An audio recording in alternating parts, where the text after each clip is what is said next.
Hello friends, मैं आपके सामने आज MCO 1 का बहुत इंपॉर्टेंट टॉपिक ऑर्गेनाइजेशन स्ट्रक्चर लेकर आया हूँ।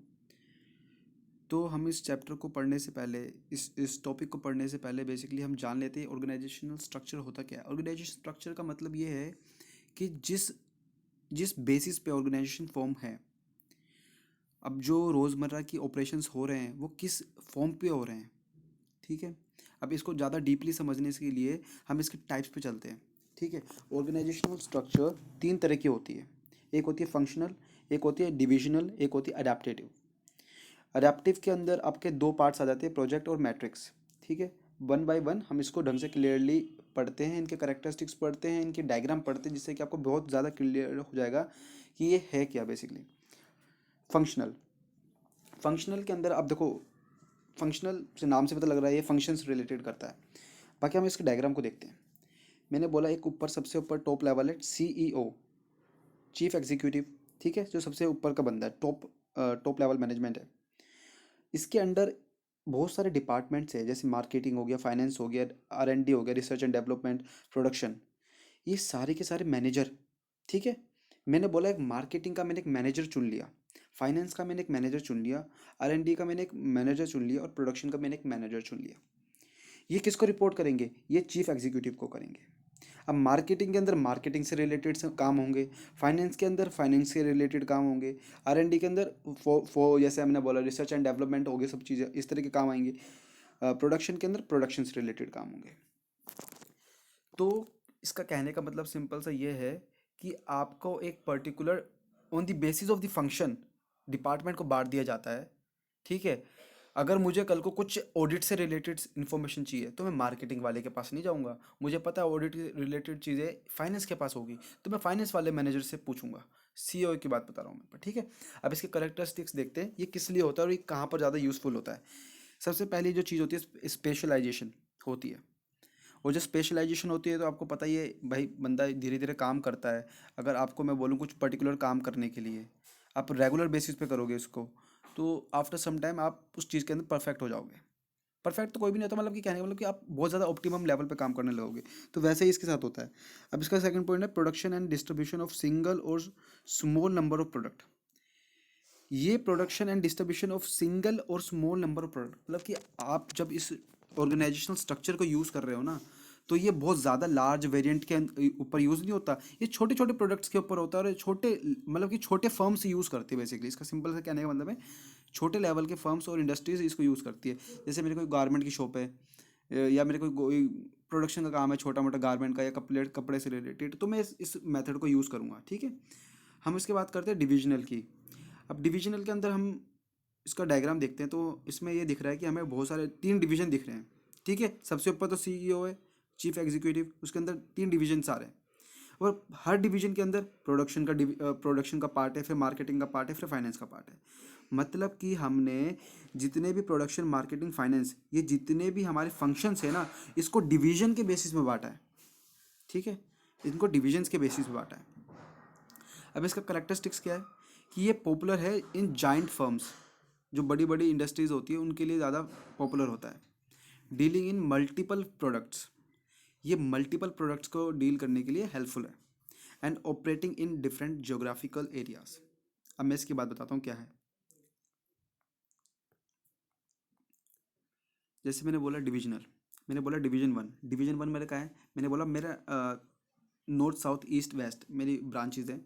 मेरा डिवीजन 1 नॉर्थ की तरफ है, तो ये मेरा क्या हो गया, नॉर्थ साइड में, मेरा ऊपर की तरफ इंडिया के। तो ये मेरा जोग्राफिकल रीजन चेंज हो गया। उधर मैंने एक अपना डिवीजन बटा रखा है, उस डिवीजन के अंदर मेरे डिफरेंट डिफरेंट फंक्शंस हैं जो मेरी कंपनी प्ले करती है। ठीक है। कहने का मतलब यही है। इसके अंदर जोग्राफिकल एरियाज़ को भी डिफरेंट अलग अलग जगह से आप ऑपरेट करते हो। ये नहीं कि मैं बोल रहा हूँ मेरा मुंबई में ऑपरेशन जो मैनेज कर रहा है। मैंने बोला देखो, let's let's take an example. मैंने बोला मेरा मुंबई में एक ब्रांच है और मेरी दिल्ली के अंदर ब्रांच है। ठीक है। जो मेरे दिल्ली के अंदर बंदे काम कर रहे हैं मैनेजमेंट के अंदर, जो मार्केटिंग के अंदर, आप अगर वो जो महाराष्ट्र के अंदर बैठ के जो मुंबई के अंदर जो मेरे डिपार्टमेंट है, वो दोनों अलग अलग हैं। बेसिस इन दोनों का सबका सेम है, लेकिन आप दिल्ली वाले बंदे से नहीं पूछ सकते महाराष्ट्र की ऑडिट की फाइल की कहाँ पर है क्या नहीं है, उसके डिपार्टमेंट अलग है। ठीक है, डिफरेंट ज्योग्राफिकल एरियाज अलग है तो उनके बंदे भी अलग हैं, ये बांटा गया है इसके अंदर। फिर बात आती है अडेप्टिव स्ट्रेटेजी स्ट्रक्चर। अब इसके अंदर दो पार्ट्स हैं, प्रोजेक्ट एंड मैट्रिक्स। प्रोजेक्ट के अंदर क्या आया हमारा, प्रोजेक्ट के अंदर हमारे सिंपल सी बात है, इसके अंदर एक मार्केट मैनेजिंग डायरेक्टर बना रखा है डायग्राम के अंदर, और इसके अंदर मैंने दो प्रोजेक्ट बना रखे हैं, ठीक है, manager project 1 and manager project 2। अब कहने का मतलब ये है, एक सबसे ऊपर का लेवल है, उस सबसे ऊपर के लेवल ने एक एक मैनेजर अपॉइंट किया एक प्रोजेक्ट के लिए।